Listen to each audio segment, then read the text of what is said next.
première idée qui m'est venue à l'esprit quand on m'a proposé ce débat, c'est que ça pouvait sembler un peu paradoxal dans le temps actuel de parler démocratie, alors que nous sommes tellement mobilisés à la Ligue des droits de l'homme sur des sujets brûlants qui paraissent occulter ces questions de fond. La question de l'état d'urgence, la question de la défense de l'état de droit, des libertés, des régressions sociales avec les projets autour du travail, etc., la question de la citoyenneté, de la xénophobie. Mais j'aurais commencé par là, aucune des régressions que nous combattons ne serait possible s'il n'y avait pas eu une profonde dégradation de l'effectivité démocratique dans ce pays. Et donc, sans vouloir paraphraser le défunt et horrible Saddam Hussein, la question démocratique, c'est la mère de toutes les questions. C'est-à-dire qu'au fond, et pas seulement en France, Pierre Rosanvallon l'a dit tout à l'heure, nous avons en France des problèmes singuliers, mais malgré tout, c'est un problème un petit peu général. Il faut que nous ne soyons pas seulement en défense sur les conséquences de cette dégradation, mais que nous arrivions à reprendre une offensive en pensant en amont ce qui rend possible l'ensemble de ces régressions sur les droits, et donc penser à un autre avenir qui inclurait une refondation démocratique. Je vais seulement, parce que je ne veux pas être trop long, énumérer quelques têtes de chapitre, quelques domaines dans lesquels il me semble qu'il faut que nous repensions ces questions, et il va y avoir, je pense, beaucoup d'écho avec ce qui vient d'être dit. Avec trois angles. D'abord, la question des espaces et des terrains de la démocratie, des lieux, si on peut dire. Ensuite, la question des acteurs et des procédures, qui et comment, et puis, enfin, les dynamiques qui sont à l'œuvre et les enjeux. Sur la question des lieux et des terrains, la première chose qui me frappe, c'est que nous vivons dans un monde qui n'a plus rien à voir avec le monde dans lequel on a inventé les institutions démocratiques telles que nous les connaissons aujourd'hui. Lorsque ces institutions ont été inventées, on était dans un monde d'États souverains. Pierre Rosanvallon rappelait à l'instant le Parlement déterminant les taux de croissance pour 5 ans, mais si on remonte encore un peu plus dans le temps, on a l'impression que l'État peut fixer des règles du jeu à l'abri de frontières et dans un cadre de légitimité que pratiquement personne ne lui conteste. La légitimité de l'État-nation à exprimer sa souveraineté était évidente. Et du coup, la citoyenneté se vivait dans le rapport du citoyen à l'État et à l'État-nation. Et aucune de ces deux affirmations, l'État souverain et la citoyenneté, c'est le rapport à l'État, aucune de ces deux affirmations n'est plus vraie aujourd'hui. D'abord, il n'y a plus d'État aujourd'hui qui puisse revendiquer une souveraineté absolue, même les plus puissants. C'est-à-dire que ce qu'on appelle la globalisation et les aspects concurrentiels de la globalisation, ça existe aussi politiquement. Je ferai volontiers l'hypothèse, sous le contrôle d'un historien, donc je ne suis pas sur mon terrain, mais je ferai volontiers l'hypothèse qu'au XIXe siècle, les États ont pu imposer des changements quelquefois brutaux aux sociétés. Je pense à la régression des identités régionales, des langues, etc. Pas seulement en France, le Kulturkampf de Bismarck, la même chose en Italie, etc. Ils ont pu donc imposer une sorte d'homogénéisation et une autorité centrale en échange de progrès sociaux, éducatifs, de progrès dans le mode de vie qu'ils apportaient. Et d'une certaine façon, c'était un peu donnant-donnant. Et aujourd'hui, aucun État n'est plus en capacité, me semble-t-il, d'apporter ses contreparties à son autorité, qui légitimait d'une certaine façon une certaine forme d'autorité centrale. Aujourd'hui, je n'insiste pas, c'est évident, les flux de capitaux, de biens, de services, de personnes aussi sont transfrontières, même s'il y a des crispations, personne n'empêchera que ce soit de plus en plus le cas. Donc les territoires sont en concurrence, donc les pouvoirs locaux se font concurrence entre eux pour attirer des emplois, pour essayer de se défendre dans une espèce de compétition généralisée, et du coup les pouvoirs centraux n'ont plus cette fonction de protection et de promotion d'un avenir meilleur qui garantissait un peu leur légitimité. Donc il y a à la fois une fuite vers le bas, si on peut dire, territorialement, de la puissance politique des États. Et du coup, la question de la démocratie, elle est d'abord vécue sur d'autres territoires que le territoire national. Et il y a aussi une fuite vers le haut à travers des intégrations régionales d'États. Il n'y a pas que l'Union européenne, c'est la plus avancée, mais il y en a d'autres qui sont en train de se construire dans d'autres parties du monde, en Asie du Sud-Est, en Amérique latine, en Afrique méridionale, etc. Bon. Et même des instances normatives planétaires. Bon, le FMI, l'OMC, d'autres, ça commence à être des pouvoirs normatifs. Donc, le sentiment des citoyens, qui n'est pas complètement erroné, c'est qu'au niveau des États-nations où on a organisé la démocratie depuis des siècles, le politique n'a plus de prise forte sur le réel. Et qu'en quelque sorte, le pouvoir a fui ailleurs. Et donc, du coup, première piste rapide, on pourra en parler dans le débat si vous voulez, il faut rattraper la bonne échelle territoriale. de la démocratie, c'est-à-dire penser non pas la disparition du système national, du niveau national, mais son articulation avec des pouvoirs locaux qui demandent à être démocratisés. Je suis frappé de voir à quel point, par exemple, en Allemagne, pour prendre un exemple pas très éloigné, on utilise énormément les référendums locaux, pas seulement pour la guerre de Stuttgart. Il y a beaucoup de référendums en Allemagne, dans les Länder au niveau local. En France, il paraît qu'il va y en avoir un sur Notre-Dame-des-Landes, et encore, ce n'est pas sur un projet local, mais depuis 2003, ça fait 12 ans que la Constitution le prévoit, et nous l'utilisons extrêmement peu. C'est-à-dire que les citoyens n'ont pas le sentiment de peser sur des choix locaux, c'est souvent des contestations après coup de choses qui ont été décidées sans qu'il y ait vraiment débat. De même, on va enfin en sortir, mais le cumul des mandats, notamment à l'échelle locale, a installé un système de féodalité, pour des raisons qui touchent aux stratégies républicaines de la Troisième République, pour aller vite, mais un système qui est à peu près unique dans le monde démocratique.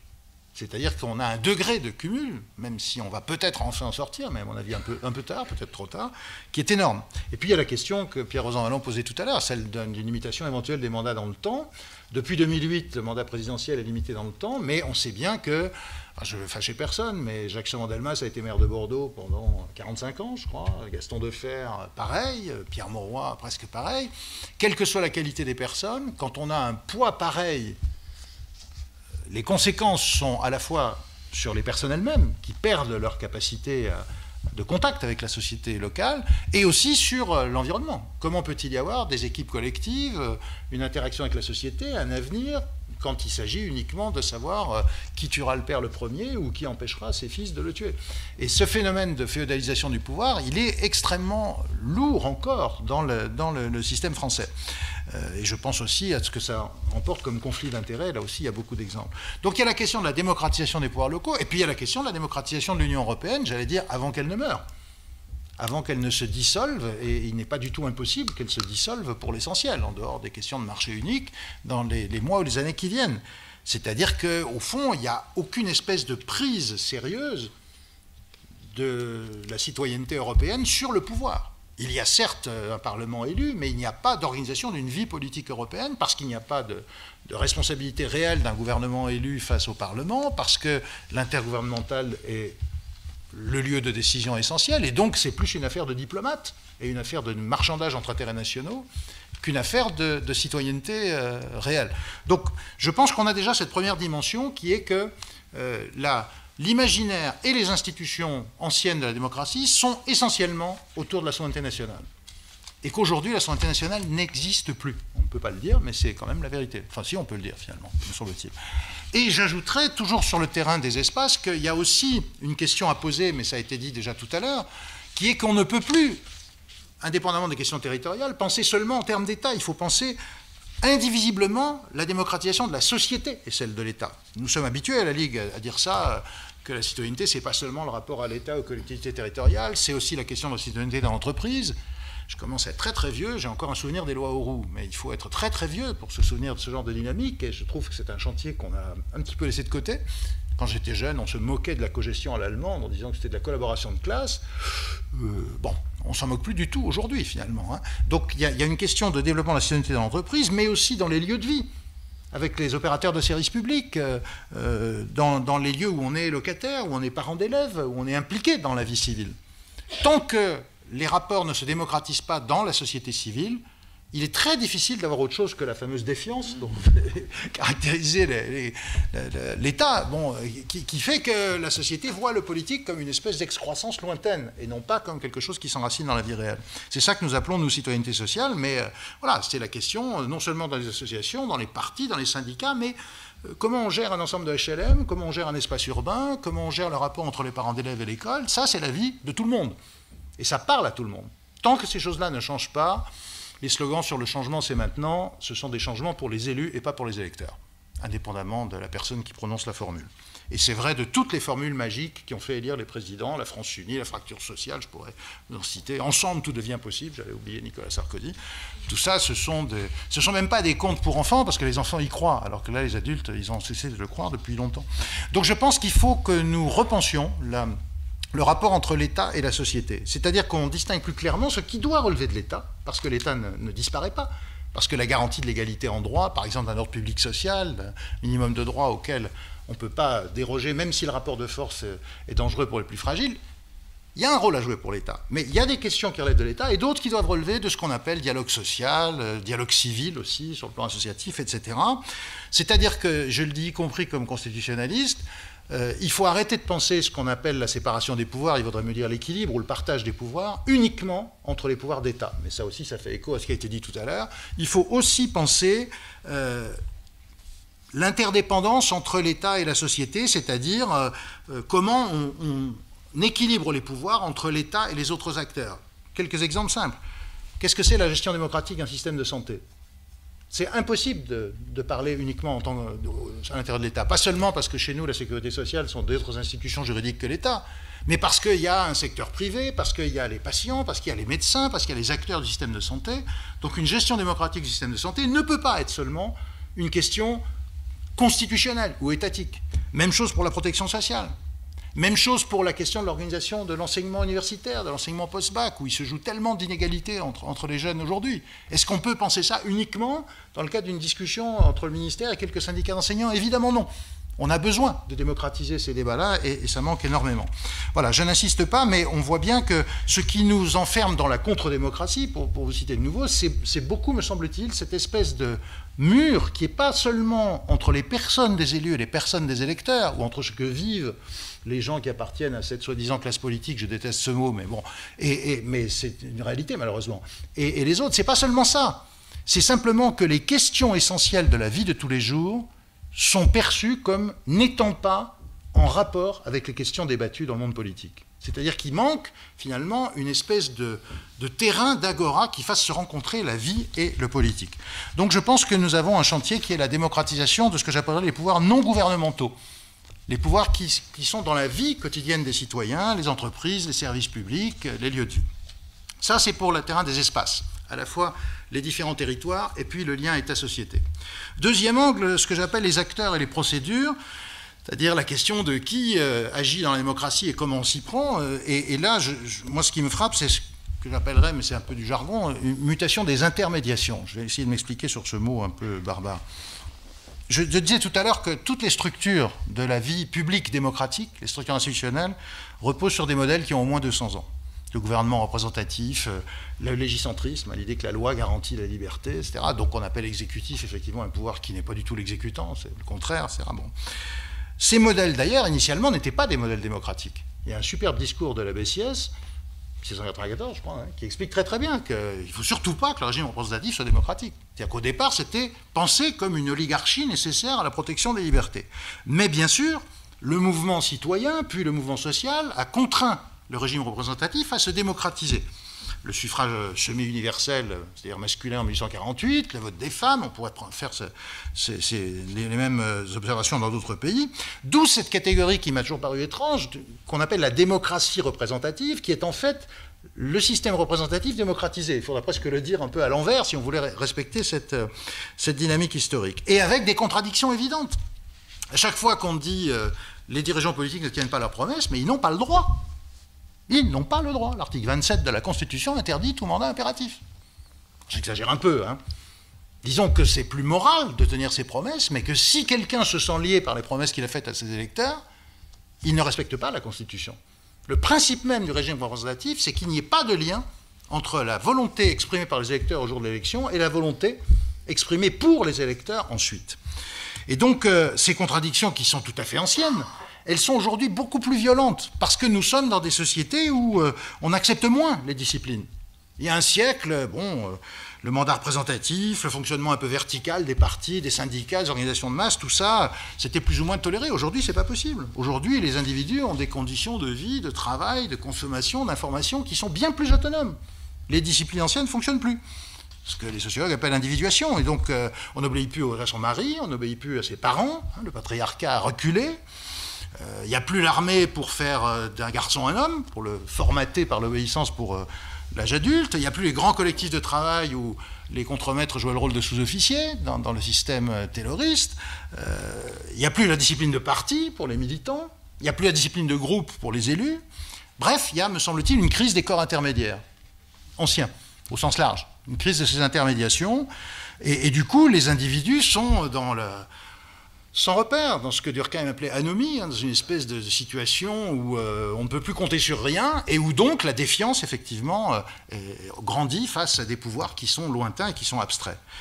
D'où cette crise. Alors, crise des parlements, c'est le seul point sur lequel j'aurais peut-être un sujet de discussion avec vous, c'est que moi je pense que c'est en Europe que les parlements n'ont plus aucun pouvoir. Il n'y a plus qu'un pays au monde où le Parlement a du pouvoir, c'est les États-Unis d'Amérique. Alors, nous disons bêtement régime présidentiel, alors qu'en réalité, s'il y a un pays dans lequel, quand le président a parlé, la loi n'est pas faite, contrairement à ce qui se passe en France, hein, enfin, de temps en temps, quand il y a des manifestations, on lâche un peu du lest, mais en gros, quand même, quand Sarkozy dit ce sera 65 ans, c'est 65 ans. Après, le Parlement met en musique, mais on sait très bien, le régime des retraites, c'est à l'Élysée qu'il a été légiféré. Voilà. Ça, aux États-Unis, c'est pas possible. Hein. Regardez l'Obamacare, regardez tout ça. Donc, sauf le Congrès des États-Unis, parce qu'il y a un vrai équilibre des pouvoirs. Ces gens ont pensé ça depuis très très longtemps, les contrôles et les contrepoids, comme ils disent. Mais partout ailleurs, les parlements sont impuissants sur l'essentiel. Donc, c'est une fiction, l'idée de pouvoir exécutif. C'est le contraire. Mais c'est pas seulement les parlements, c'est les partis politiques, c'est les syndicats. Pas seulement en France. Hein. Ils sont plus faibles en France qu'ailleurs, mais ils reculent aussi ailleurs. Tout ce qu'on appelait, quand j'étais jeune, organisation de masse, aujourd'hui, on ne peut plus le dire sans... Enfin, on ne sait plus si on rit ou si on pleure, mais en tout cas, on ne peut plus le dire sérieusement, organisation de masse. Ça n'existe plus. Et donc, il y a, rappelez-vous le mot des indignados, avant qu'ils deviennent Podemos, hein, vous ne nous représentez pas. C'est-à-dire cette idée que tout ça, c'est considéré comme une fiction, et d'ailleurs, les médias vous disent, il y a la classe politique d'un côté, et il y a les vrais gens, et il y a même de plus en plus d'acteurs politiques qui disent, on va parler aux gens, ou on va parler aux vrais gens. Je me suis toujours demandé qui étaient les fausses gens dans cette histoire. C'est assez intéressant. C'est quand même une sorte d'aveu terrible que la politique, ça ne serait pas vrai, et que le vrai est ailleurs, quelque part dans la société. Le problème, c'est qu'aucune démocratie ne peut se passer de représentation. Et je voudrais dire ça parce qu'on a souvent la réaction, enfin c'est une tendance un peu naturelle, de dire ça suffit comme ça, on en a assez, il faut de la démocratie directe, ça. C'est pas possible. On ne peut pas se passer de représentation, on ne peut pas se passer de force politique, on ne peut pas se passer de force syndicale ou d'équivalent. Parce que sinon, chaque individu est seul. Hein. Chaque pot de terre est seul face à chaque pot de fer. On le voit très très bien avec les débats autour de ce qui se passe dans les toutes petites entreprises par rapport à la loi El Khomri. C'est bien, hein, d'ailleurs, enfin, un accord d'entreprise, oui, c'est bien, là où il y a des syndicats, là où on est nombreux. Quand on est tout seul, le code du travail, ça peut servir à quelque chose. Hein. Donc, voilà, on ne peut pas se passer de représentation, on ne peut pas se passer d'acteurs collectifs, donc on ne peut pas jeter le bébé avec l'eau du bain. C'est-à-dire que la représentation, elle n'est pas à rejeter, elle est à refonder, probablement. Alors là, comme je suis déjà long, je ne veux pas trop insister sur les propositions, mais il y a beaucoup de gens, que ce soit mes collègues ou des sociologues ou des acteurs politiques, qui ont proposé des tas de choses pour rendre la représentation plus inclusive. Mon collègue Dominique Rousseau parle de démocratie continue. C'est effectivement la question de maintenir un dialogue permanent entre les gouvernants et les citoyens, entre deux élections, d'organiser des épreuves de légitimité. Il y avait, du temps du président Amani Touré au Mali, quelque chose que j'avais trouvé fascinant quand j'y étais allé.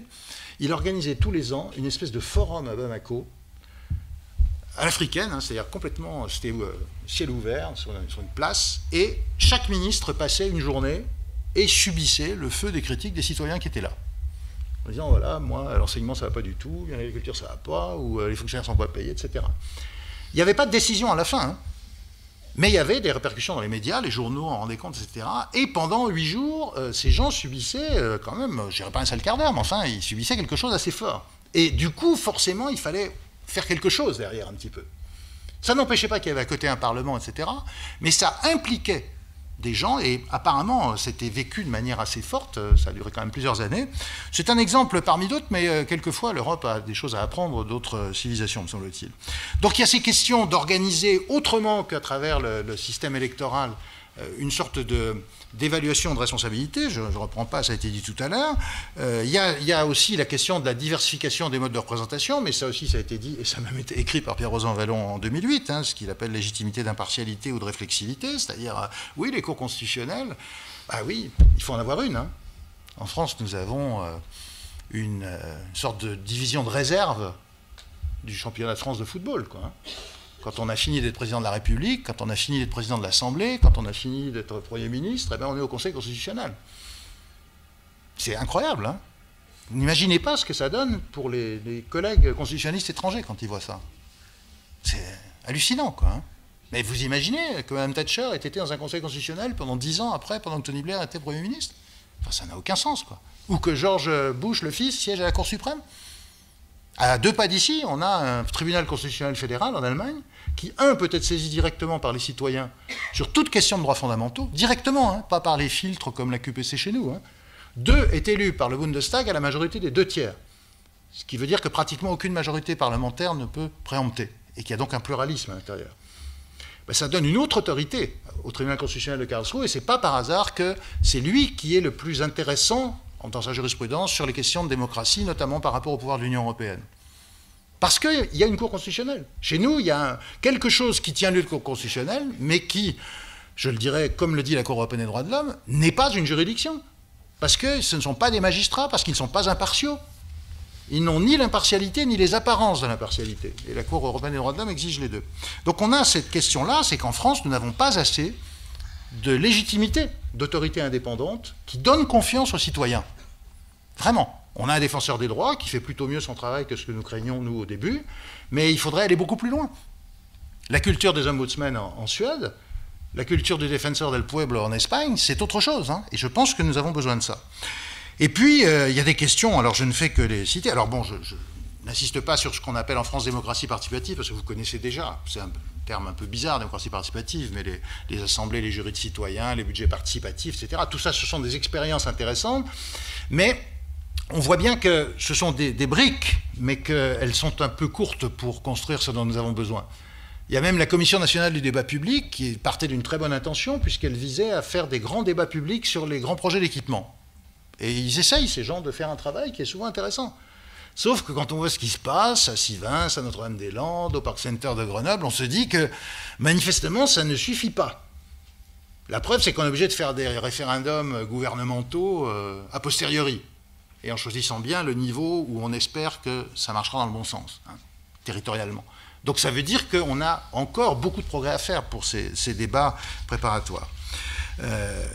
Et donc il y a ces crises d'intermédiation anciennes, il y a peut-être l'apparition de nouvelles intermédiations. Alors je cite très volontiers, on cite toujours Gramsci, hein, la crise, le vieux meurt, le neuf peine à naître, etc.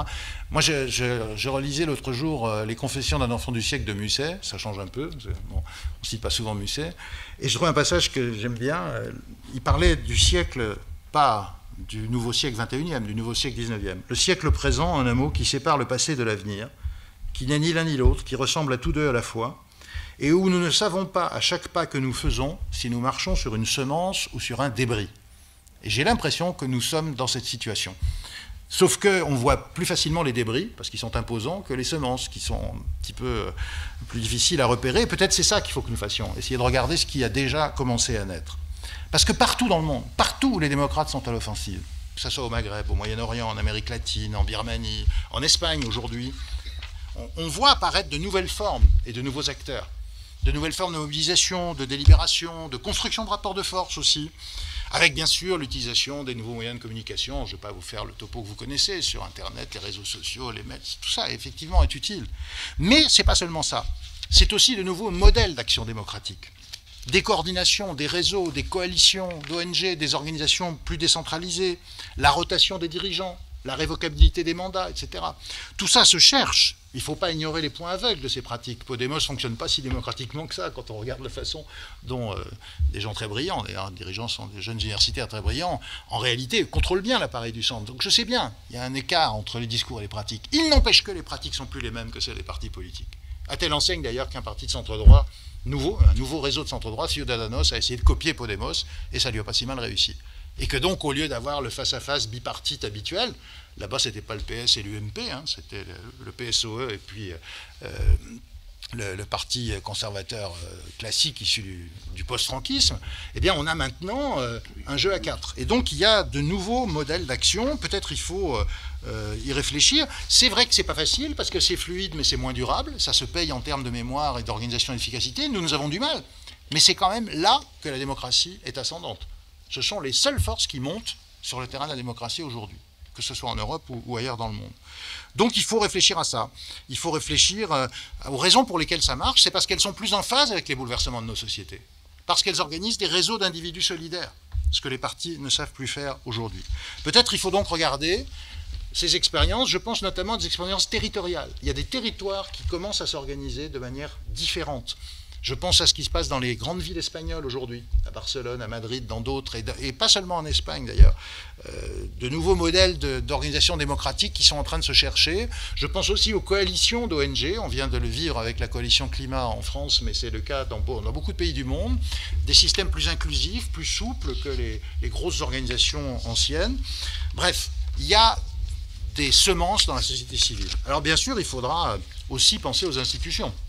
Comme je suis constitutionnaliste, je ne veux pas trop développer parce que ce serait intarissable, mais je trouve qu'il y a à regarder du côté des pays étrangers. Par exemple, en Italie, il existe depuis 40 ans un système qu'on appelle le référendum d'abrogation, et qui fonctionne réellement, c'est-à-dire qu'il y en a eu plusieurs dizaines, et dans un tiers des cas, ça aboutit à une abrogation. C'est quoi l'idée? C'est que voter une loi par référendum, c'est très mauvais. On en fait l'expérience tous les jours, on ne peut pas discuter sérieusement dans le détail, on ne peut pas amender, c'est oui ou non, c'est du vote bloqué, et en général, on répond plutôt oui ou non à celui qui a posé la question que sur le fond, même si on répond les deux en même temps. Mais en même temps, c'est extrêmement important que le pouvoir n'échappe pas pour 5 ans, 4 ans, 5 ans aux citoyens. Le système du référendum d'abrogation, c'est que si une minorité de citoyens le demande, c'est un référendum d'initiative populaire, on organise un référendum pour dire voulez-vous ou non que cette loi disparaisse. Et si la population dit oui, si le peuple dit oui, cette loi doit disparaître, ce n'est pas le peuple qui va voter la nouvelle loi, elle retournera au Parlement, la loi, avec bien sûr l'obligation de respecter le résultat du référendum. C'est, me semble-t-il, une manière intéressante de relier les bons aspects de la représentation qui permet la discussion, la délibération, les amendements, etc. et la nécessité d'une intervention plus directe des citoyens. Mais je ne pense pas seulement à ça. On a cité tout à l'heure le recall dans certains États fédérés des États-Unis. C'est une pratique qui certes est née du populisme historiquement, mais qui permet effectivement de réveiller les gens, et ça n'est pas toujours la mort des dirigeants politiques. Le type que Schwarzenegger a viré du poste de gouverneur de Californie, il est de nouveau gouverneur de Californie en ce moment. C'est John Gray, gouverneur démocrate. Donc il a rebondi, il a été désavoué par les électeurs, et puis ben voilà, il a travaillé, il a fait autre chose, et donc il y a une espèce de respiration qui fait qu'on ne condamne pas forcément l'échec, mais on n'est pas non plus assuré de la stabilité permanente. C'est pas du tout la même chose que nous vivons aujourd'hui. Et puis il y a, me semble-t-il, à utiliser plus les éclaireurs de la démocratie. Je crois que Tocqueville aussi l'avait dit depuis longtemps, hein, les associations sont les éclaireurs, dans les deux sens du mot, hein, c'est-à-dire ceux qui marchent en avant et ceux qui apportent de la lumière dans le débat. Et ce n'est pas seulement les associations, c'est les lanceurs d'alerte, c'est tous ces gens qui jouent aujourd'hui un rôle très important, parce qu'ils sont le pivot de questions civiles ou sociales. Je pense à des gens comme Snowden ou d'autres, des gens qui ont véritablement, à partir de positions de la société civile, posé les questions politiques et fait bouger les États, ou des questions sociales. Je pense à ceux qui ont dénoncé les réseaux de corruption des banques suisses, etc. Bon, on est en train d'en soutenir quelques-uns en France. Ces gens-là sont des représentants de quelque chose. Ils n'ont pas été élus, mais ils représentent un intérêt. Ce n'est pas de la légitimité d'impartialité, ni de réflexivité, mais c'est une légitimité d'éclairage qui oblige à poser des questions, à démocratiser l'agenda, comme on pourrait dire en termes de sciences politiques. Et dernier mot sur ces questions institutionnelles, je crois que nous ne sommes pas assez attentifs à l'équilibre qui est tellement important pour les gens aux États-Unis, c'est peut-être pour ça que le Parlement existe encore aux États-Unis, la distinction, la vieille de Montesquieu, entre la faculté de statuer et la faculté d'empêcher. En France, nous avons tendance à ne considérer que les facultés de statuer, c'est-à-dire le pouvoir de décider. La clé du droit constitutionnel aux États-Unis, c'est qu'un organe peut décider, un autre peut empêcher. Et donc, ils sont obligés de discuter, et personne ne peut monopoliser tous les pouvoirs. Il n'y a aucun contrepoids sérieux au présidentialisme en France. Il n'y a aucun contrepoids au pouvoir présidentiel, alors qu'aux États-Unis, il y en a beaucoup. Peut-être qu'il faut que nous réfléchissions un peu à ça. Et c'est aussi en pensant à ça que je pensais au référendum d'abrogation italienne, qui permet au peuple d'être un pouvoir d'empêcher quand une loi votée par ses représentants ne lui convient pas. Je crois qu'on devrait équilibrer ces deux aspects du pouvoir. Il reste que la démocratisation, elle ne peut pas se limiter à ces questions institutionnelles. Je disais tout à l'heure, c'est comme la citoyenneté sociale, il faut l'élargir parce que les citoyens sont d'abord des gens qui ont des engagements affectifs, professionnels, familiaux, associatifs, etc. Ils vivent avant d'être dans le monde politique. Donc j'aurais tendance, peut-être c'est un phénomène de vieillissement, j'aurais tendance à revisiter une idée de ma jeunesse qui était l'idée de l'autogestion. On ne peut plus le dire comme ça, parce que franchement, l'autogestion, c'est un peu vieilli. Mais on peut utiliser le vocabulaire des managers sur les stakeholders, hein, les parties prenantes. La gestion démocratique, c'est une gestion démocratique par les parties prenantes. Et les parties prenantes, ce n'est pas seulement les décideurs institutionnels. Je reviens sur ce que je disais tout à l'heure. Il n'y a aucune raison que les locataires ne soient pas plus impliqués dans la gestion démocratique des ensembles de HLM. Il n'y a aucune raison que la gestion des espaces verts, d'ailleurs ça se fait de manière presque sauvage, à travers des jardins qui sont implantés quelquefois spontanément par les gens, la gestion des espaces urbains, plus généralement, ne soit pas prise en compte par les habitants eux-mêmes. Ce n'est pas absolument impossible d'en rêver. C'est notamment pour ça que je parlais de Barcelone tout à l'heure et de villes espagnoles qui ont commencé à faire ça depuis quelques mois. Et c'est la même chose, je le disais tout à l'heure, pour, par exemple, l'implication des familles et des élèves dans le système éducatif. On a beaucoup à apprendre là-dessus. C'est-à-dire qu'en gros, nous disons beaucoup en France, maintenant, la figure du réseau, c'est plus important et ça monte par rapport à la figure de la hiérarchie. Les communs coopératifs, c'est productif, c'est innovant. Mais comme souvent, en France, on est les champions du monde du discours. Et donc, peut-être ce serait bien de passer un peu aux actes. Un dernier point, mais rapidement, parce que je suis vraiment trop long, sur ce que j'ai appelé les dynamiques et les enjeux. Il y a 3 choses que je voudrais souligner. Je crois que ce qui pèse sur la démocratie aujourd'hui, c'est la nécessité de mutation par rapport à 3 éléments qui sont l'individuation, la globalisation concurrentielle et puis les transformations identitaires de nos sociétés. Sur la globalisation, sur l'individuation, bon, je ne veux pas insister, mais nous vivons dans des sociétés d'individus, on le dit beaucoup, et donc il faut refonder le politique comme ça parce qu'on ne reviendra pas en arrière. Même Rousseau disait l'histoire ne régresse pas, contrairement à ce qu'on lui fait dire souvent. Donc on ne veut pas revenir à un âge d'or. D'ailleurs, est-ce que c'était un âge d'or? Bon, le temps des organisations de masse, c'est aussi un temps où l'ouvrier qui débauche le soir ne sait pas s'il sera réembauché le lendemain. La mensualisation, ça date de 1970. Donc c'était peut-être pas un âge d'or. Mais on ne reviendra pas à ça. Les organisations de masse, les enfants obéissants, voilà, c'est fini. Donc il faut qu'on vive avec le monde d'aujourd'hui, même s'il y a des nostalgies quelquefois. Je ne suis pas sûr de les partager toutes, mais ça ne sert à rien, les nostalgies. Donc il faut penser des solidarités dans des sociétés d'individus. Et je pense qu'il ne faut pas non plus cultiver ce que j'appelle la sainteté laïque, c'est-à-dire répéter un vieux discours, qui est celui des philosophes depuis très longtemps. Il faut préférer le bien public à son bien propre, etc. C'est ça la démocratie. Oui, c'est très bien. La démocratie, c'est en effet un système où on est content de payer ses impôts parce qu'on sait que ça servira à l'intérêt général. Je suis pour ça, je suis pour l'éducation, je suis pour la civilité politique, mais d'abord, il faudrait que l'exemple vienne d'en haut. Je veux bien payer mes impôts, mais pas si le ministre qui est chargé de les prélever a un compte à Singapour. Ça m'embête. Enfin bon, ça c'est un peu anecdotique, mais je pense que l'exemple, ça compte beaucoup dans l'éducation.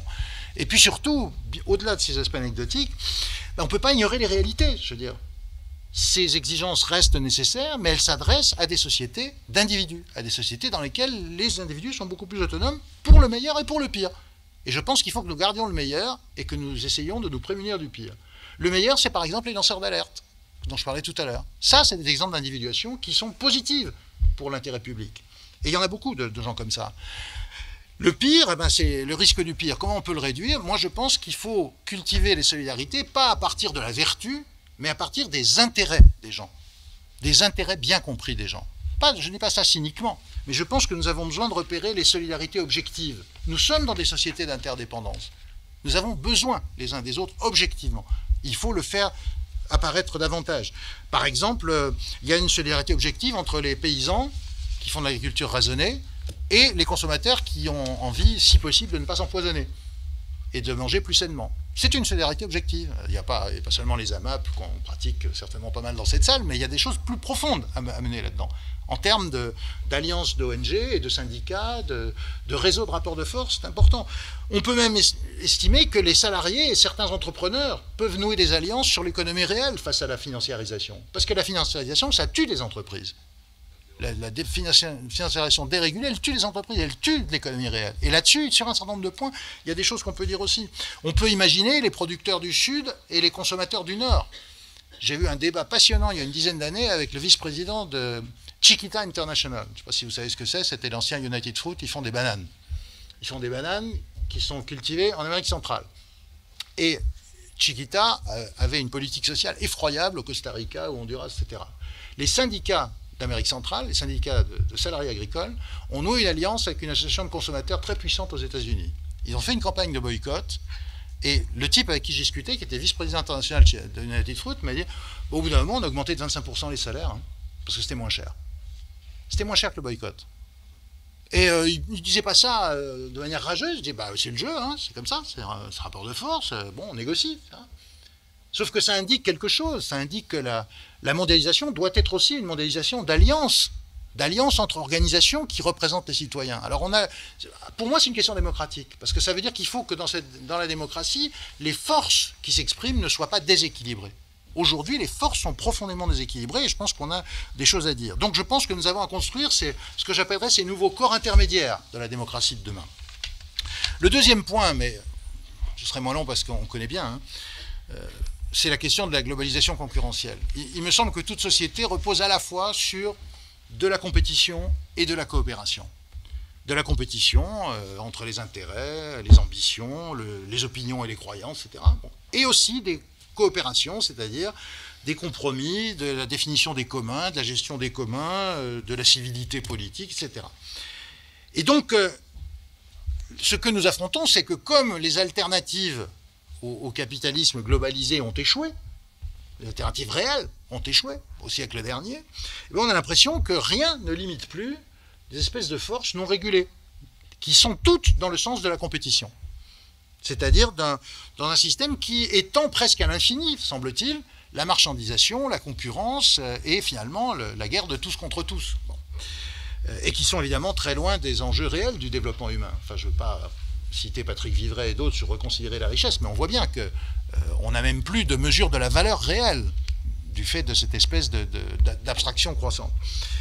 Alors, je ne suis pas du tout en train de nier l'efficacité de l'entreprise, de l'esprit d'entreprise. Historiquement, l'esprit d'entreprise, ça a apporté énormément de dynamique économique, c'est certain, y compris la compétition. Mais, et ça, Hegel le disait déjà il y a 2 siècles, s'il n'y a pas une régulation de cette dynamique, s'il n'y a pas des éléments qui à un moment donné disent « stop », là il y a des domaines sur lesquels vous ne pouvez pas faire régner l'extension indéfinie de la compétition et de la marchandisation, eh bien on voit ce qui se passe aujourd'hui, c'est-à-dire c'est le court terme par rapport au long terme, c'est des intérêts abstraits et financiers par rapport à la vie réelle des gens, à la production et à la consommation réelle, etc. Et donc du coup, c'est en effet le sentiment que c'est la guerre de tous contre tous, la guerre des territoires, des villes pour attirer les entreprises, des groupes dans les quartiers, etc. Et en face, on a des gouvernants qui nous disent « Ouh là là, oui c'est vrai, c'est un monde dangereux, c'est la guerre de tous contre tous, mais nous avons la solution, nous allons vous protéger. » Et là aussi, les racines remontent au XVIIe siècle dans la philosophie politique, c'est-à-dire on va vous faire un petit Léviathan, mais avec la technologie de Big Brother. On va vous créer une société dans laquelle vous serez vraiment protégé contre tous les risques d'émeutes, de violences urbaines, de terrorisme, etc. La société de surveillance, l'autoritarisme post-libéral. Et donc, on a quelquefois le sentiment qu'on nous dit, vous choisissez, soit c'est la jungle, soit c'est le zoo, comme dit Jean Ferrat. Bon, ça change un peu comme citation. Moi, je pense que c'est les deux. Les gouvernements chinois montrent très bien qu'on peut avoir en même temps un système extrêmement dur sur le plan social, en termes de destruction de sécurité sociale, si on peut dire, au sens large du terme, et en même temps un modèle autoritaire. Mais une chose est sûre, c'est que cet autoritarisme post-libéral, ce sera aussi un autoritarisme post-démocratique. Pas forcément à la chinoise, ça peut se faire de manière plus soft, l'Union européenne en donne quelques exemples en ce moment, mais c'est une vraie question. Et donc nous avons besoin de trouver des barrières à cette espèce d'extension indéfinie du paradigme compétitif par rapport au paradigme coopératif. C'est pas si abstrait que ça, parce que c'est un des débats sur la loi El Khomri, et sur la flexi-sécurité, sur des tas de choses comme ça. Sur des tas de domaines, il y a une dynamique de la compétition, mais pour le moment, nous appuyons sur un seul des plateaux de la balance. Et c'est en train de détruire les sociétés, petit à petit. Et le dernier point, c'est que nous avons besoin de mesurer aussi la mutation, je dis exprès identitaire, parce que c'est un mot qui choque de nos sociétés. Dans notre imaginaire d'Européens, on a un imaginaire démocratique qui est dans le droit fil des Lumières. Le libéralisme philosophique et politique, démocratisé ensuite par les combats collectifs, droits politiques, les droits sociaux, etc. Et donc, la civilisation, c'est nous. Nous n'avons plus de mission civilisatrice, mais enfin, quand même, quand les peuples du Maghreb et du Moyen-Orient se révoltent, on parle de printemps arabe, au mois de décembre. Et comme si ça ne devait durer que 3 mois. Pourquoi on parle de printemps arabe? Parce qu'il y a eu le printemps des peuples en Europe en 1848, et que donc, dans l'inconscient des Européens, il est évident que ce que font les Arabes, c'est, avec 150 ans de retard, ce que nous avons fait en 1848. C'est un exemple sémantique parmi d'autres, mais il y a quand même cette projection inconsciente Mes collègues des États-Unis sont allés, après 1989, vendre des constitutions partout. Au Kazakhstan, en Ouzbékistan. Ils arrivaient avec des projets de constitution sous le bras. Mais nous avons fait la même chose en Afrique au moment de la décolonisation. Hein. Les constitutions d'Afrique francophone, très souvent, ont recopié la constitution de 58. Ça, c'est quelque chose qui, de toute façon, était intolérable sur le plan de l'éthique, simplement, mais qui, de toute façon, aujourd'hui, n'a plus aucun sens. L'Europe, c'est 5% de la population mondiale. Et en plus, 5% qui vieillissent. Ça ne veut pas dire qu'elle n'a plus de rôle à jouer, mais ça veut dire que cette espèce d'imaginaire qui, en gros, se vivait comme l'avant-garde du monde, l'avant-garde civilisatrice, et tout le monde derrière suivrait. Élargissons Europe plus États-Unis, hein, comme disait Fukuyama, voilà, c'est la fin de l'histoire. Mais ça, c'est plus possible. D'autant plus que nous avons des dynamiques émergentes, comme on dit, ce qui fait que les rapports géopolitiques, géoéconomiques, géoculturels, plus les mêmes. Et les Chinois, c'est pas seulement la deuxième puissance économique mondiale, c'est aussi une société qui a des débats, y compris sur la démocratie, extrêmement anciens. On débattait sur l'équivalent de ce que nous appelons démocratie il y a 2500 ans en Chine. Donc nous ne pouvons pas dire, oui, mais on vous a appris à écrire. Non, c'est pas possible, hein. C'est eux qui nous ont appris. C'est pas pareil. Donc il y a une contrainte, si on veut être à l'échelle du monde, pour penser à la démocratie, qui est de ce que mon ami Bertrand Badi appelle de multicontextualiser l'universel. Et à mon avis, c'est dans notre sujet d'aujourd'hui. C'est-à-dire que je pense qu'on ne peut plus implicitement penser l'histoire comme une espèce de voie à sens unique, où nous serions 10 pas en avant des autres peuples, en Asie, en Afrique, en Amérique latine, etc. Hein, vous savez, l'homme africain n'a pas encore entré dans l'histoire. Voilà ce qui se passe quand les illettrés relisent Hegel, ça, le lisent de travers. Bon. Donc, on n'est pas là pour enseigner des transitions démocratiques, parce qu'il y a des versions moins bêtes que le discours de Dakar, mais il y a des versions plus soft qui disent à peu près la même chose. Non seulement ça fonctionne nulle part, les États importés, plaqués, ça fonctionne ni en Afrique, ni en Amérique latine, ni en Asie, nulle part. Mais en plus, aujourd'hui, ça n'a même plus de sens, parce que le Nord et le Sud, mais c'est ici, le Nord et le Sud sont entremêlés dans nos sociétés. Le quartier d'affaires de Mumbai, il est bien plus dans le Nord qu'Aubervilliers. Je veux dire, nos sociétés sont devenues des patchwork. On ne peut plus dire il y a les pays du Nord et les pays du Sud. Ça n'a littéralement plus de sens aujourd'hui. Et donc, je déteste le mot multiculturalisme parce que j'aime pas le culturalisme. Hein, l'idée qu'on enferme les gens dans une essence culturelle, ça me répugne. Mais la multiculturalité, oui, ça existe. Hein. Ça existe vraiment. Et c'est une donnée absolument incontournable. Et ça peut être porteur soit de menaces pour la démocratie, si on ghettoise, soit d'enrichissement démocratique extraordinaire. Et c'est un enjeu brûlant. Hein. Pas seulement sur la question des réfugiés, mais c'est un enjeu tous les jours. Sur la manière dont on peut dire que les Roms sont en confrontation avec nous sur nos modes de vie. Je ne sais plus qui avait dit ça, mais enfin bon, on retrouvera sûrement. Hein. Ou la manière dont on instrumentalise la peur des réfugiés. Combien de réfugiés syriens en Allemagne, combien en France, et quel discours le Premier ministre français tient en Allemagne. Voilà. Ce sont des exemples parmi d'autres, mais tout ça, ça veut dire que ce n'est pas seulement la question des étrangers qui est en cause, c'est la question, pas seulement du vivre ensemble, de la possibilité de penser un imaginaire démocratique commun. On ne peut pas penser à un imaginaire démocratique avec ça. Parce que ça va dans le sens de la fragmentation politique et sociale, donc de ce modèle qui empêche le minimum de coopération politique. Donc voilà, on pourrait peut-être relire ce qu'écrivait Amartya Sen il y a 10 ans, La démocratie des autres, hein, ça date de 2004, c'est un petit livre, et vraiment je vous invite à le lire. C'est intéressant de voir comment en Inde, en Chine, ailleurs, on peut penser à la démocratie, avec d'autres procédures que nous, mais on a peut-être à apprendre aussi. Je ne dis pas que toutes les traditions sont bonnes, c'est pas parce que le passéisme est exotique qu'il est meilleur, mais en revanche, nous avons beaucoup à apprendre. Nos procédures ne sont pas les seules. Ça rejoint ce que disait Pierre Rosanvallon tout à l'heure, il n'y a pas que l'élection, mais il y a énormément de procédures de délibération qui plongent leurs racines dans les sociétés civiles et qui sont plus efficaces que nos espèces de rituels qui sont de plus en plus abstraits. Bref, voilà, je repensais à la vieille formule d'Aristote, la politique c'est faire de l'un, de l'unité avec du multiple. Nous sommes une époque de diversité culturelle et donc c'est l'enjeu, c'est pas seulement le politique qui fait de l'un avec du multiple, c'est justement la démocratie.